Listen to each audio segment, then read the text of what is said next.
All right, so it had been a while since we've seen some trigonometric equations, and I thought it was a good time to go ahead and spiral those back in. Number one, so we're solving both of these on the intervals 0 to 2 pi. 2 sine squared of x plus sine of x equals 0. Now, it is a quadratic, but what do we notice? Satish, what do you think? There you go. We can factor out sine of x. So let's see. That would give me what left over? 2 sine of x plus 1 is equal to 0. Okay, perfect. Now, what property am I going to use to help me with this? Remember the zero product property. So if I'm multiplying two items and the result is 0, then one or the other equals 0. So I can say sine of x is equal to 0. We'll solve that in a moment. The other one, let's actually just go ahead and do so. If I subtract 1 and divide by 2, sine x should equal negative 1/2. There we go.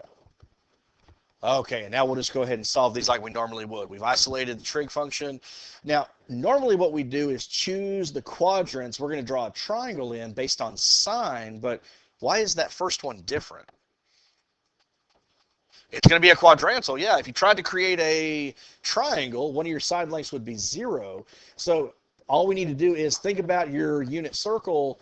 What locations have a y value that's 0?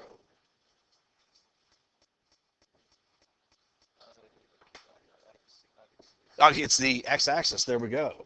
So we have one here, so that would be 0 radians. And the other one right here, that would be at pi. There we go. So there are two solutions for that equation. All right. So that takes care of the first one. Now the second part, we will be able to create a triangle based on ratio. And let's see here. Erica, what two quadrants is sine negative? 3 and 4. Okay. So I'm going to draw some terminal sides here. 3 and 4 because it's negative. Connect those to the x-axis. And remember, these are always based upon the reference angle created. Sine is y over r. So the y values are going to be -1. We have a radius of 2. And you'll probably recognize this as what special right triangle? It is a 30, 60, 90. So the lengths here should be square root of 3 and negative square root of 3 because you're left of the origin. So what's the length, 30 or 60, that's across from the shorter leg? It was 30. So I know this one is 30, this one's 30. And remember, the way we find our solutions, we always start rotating from standard position until we get to our location. So those are the other two answers that I'm looking for. So what's 180 plus 30? 210. Okay, but we want to go ahead and write our answer as a radian. So what's 210 degrees in a radian measure? That's 7 pi over 6. And then this one here, you rotate around, or you could just subtract. Either way, you're going to get 300. Oh, just seeing if you're paying attention. And I caught myself. 330, sorry. And that's what? 11 pi over 6. There we go. Okay, so within one revolution, we have 4 answers that'll make the statement true. Okay, how many people got that correct before we started? Good, good, good. That's more hands than any other class. Good. Okay, well, let's turn our attention to number 2. We'll do the same thing, but this one is a trinomial quadratic. So there's no GCF for me to pull out, so we're going to use the factoring method that I like, and if you want to factor it differently, please do. But what am I going to multiply 3 by? -2, so that gives me -6. And what strategy am I using? My father drives a red Mercedes convertible. Now, in real life, my dad drives a maroon truck, so that's something else. But because we have a negative number, our factors, one's negative, one's positive. So whichever two we choose, we have to get a -5 when we add them up. What are we thinking? Is this going to be a combination of 2 and 3 or 6 and 1? 6 and 1, because it's a -5, 6 has to be the negative. What will I divide by?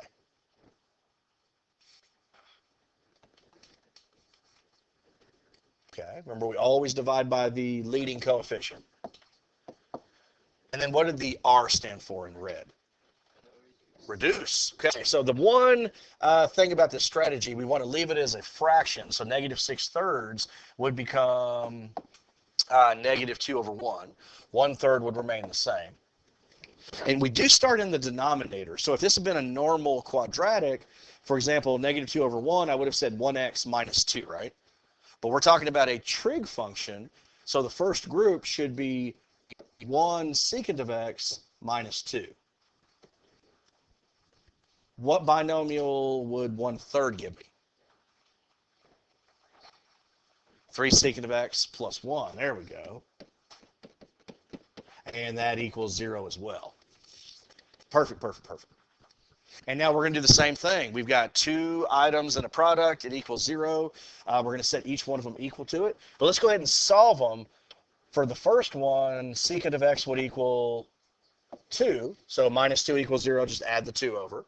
If 3 secant of x plus 1 equals 0, subtract 1, divide by 3, it should equal -1/3. Now, what is secant's ratio? Okay, there we go. It's always going to be the reciprocal of cosine, so radius over x, right? But while you could go ahead and create your triangles based on that, I think it might be easier just to take the reciprocal. If secant of x equals 2, well, then we know cosine of x would have to equal 1/2. And this also is going to help you see something that I don't want to mention. I want to see if anybody can tell me. For this other one, cosine of x would equal -3. Is there something unusual about one of these two? The right one? What's wrong with the right one? There you go. Even though we don't solve the problems this way, those inverse restrictions still have to hold true. If I were to try to take the cosine inverse of this -3, remember that ratio has to be, whoop, that's supposed to be a bracket. Pretend it's a bracket. It's got to be between what values? -1 and 1. And -3 doesn't belong to that interval. So this one is not going to help me get any solutions. Okay. But of course, cosine of x equals 1/2. That one we can actually solve. Skylar, what two quadrants is cosine positive?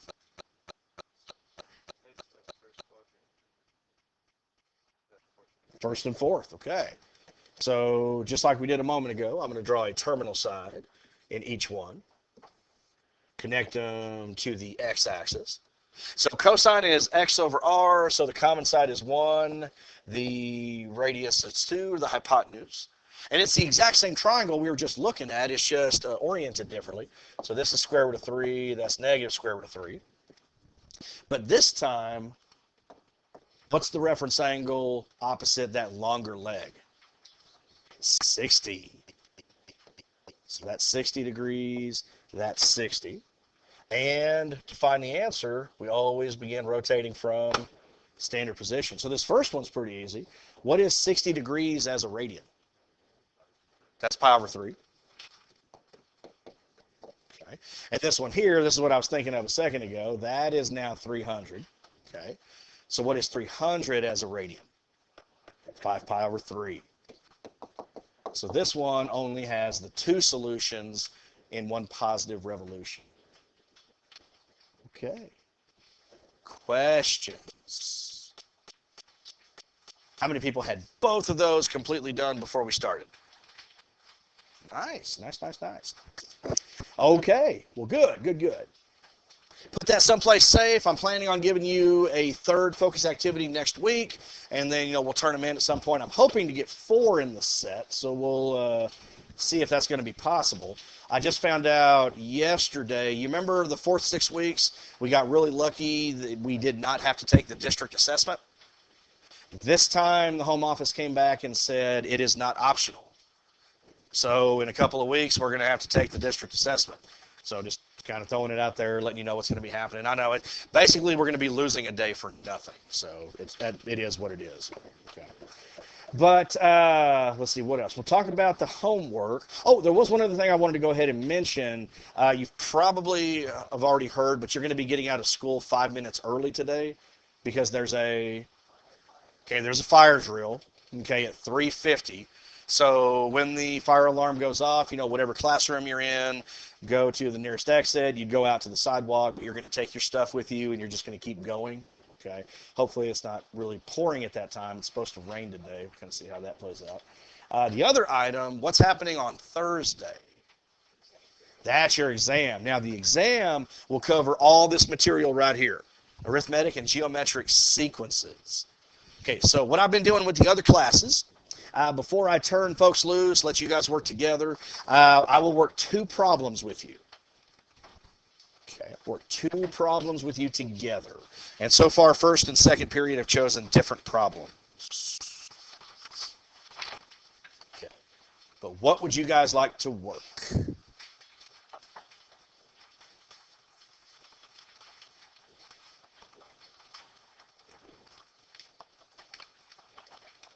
One of the word problems? Okay. Which one?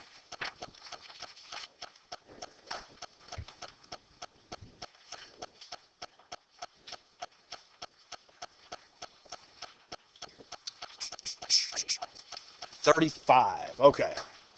Let's take a look at 35.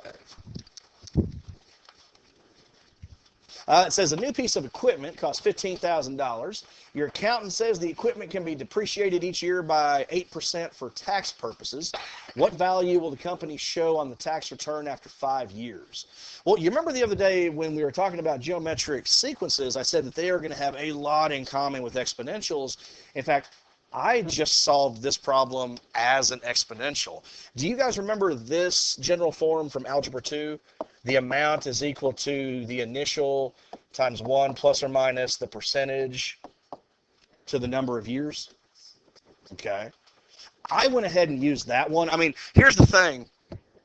You can go ahead and use the formula, the explicit formula for a geometric sequence to create this, and you can also use this as well. The only question is, what do you want your first term to be?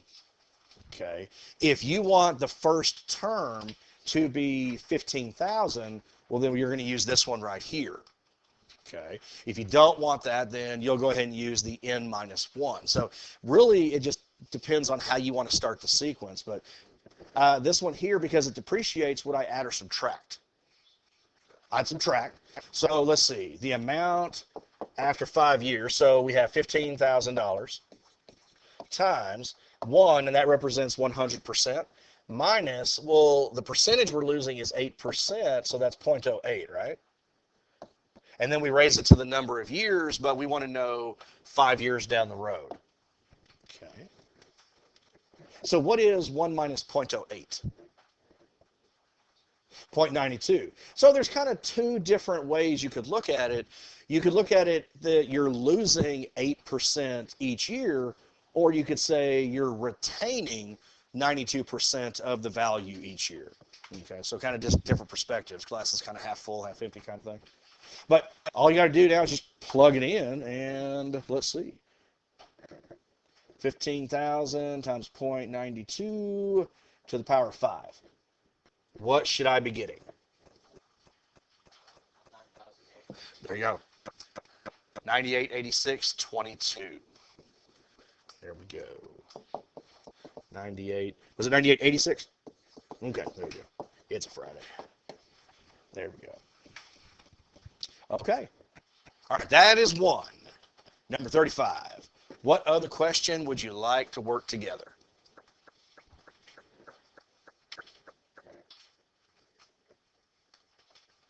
And I will say I've been surprised so far. No class has actually chosen 2 word problems. First period chose, in fact, this word problem. They wanted to do number 35, but then they wanted to do number 5. So we worked number 5 together. Second period, we worked number 14. And I want to say we worked 33 was their word problem. Okay. But what would you guys like to do?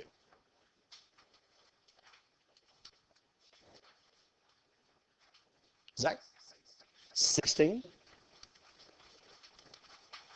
Okay. So everybody agrees 16 is what we want? Okay, sounds like a plan. Write the first 5 terms of the recursively defined sequence. Now, recursive means what?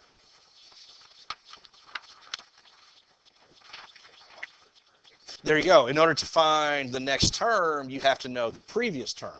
So see, it starts it with the first term, 243. So I'm going to go ahead and put 243 right here. So really, you're just plugging in. Like if I want the second term, n would equal 2, right? So a sub 2 would equal a sub 2 minus 1 over 3. But the 2 minus 1 is 1. So all this means is I want to take the previous term and divide it by 3. So what is 243 divided by 3? 81. So that would be the second term in the sequence. Now that I have the second, I can find the third. Okay, so a sub 3 would equal a sub 3 minus 1 divided by 3. Well, that means the second term divided by 3. And what is 81 thirds? 27. Okay. So the one bit of good news on a recursive formula, pretty quickly you'll be able to figure out what the pattern is so that maybe you don't have to keep substituting in over and over. All I'm doing to find the next term is what? Okay, just divide that previous one by 3. So what is 27 divided by 3? 9. 9 divided by 3. 3. And it just wanted the first 5 terms. So we'll just go ahead and stop right there. Okay. Does that make sense?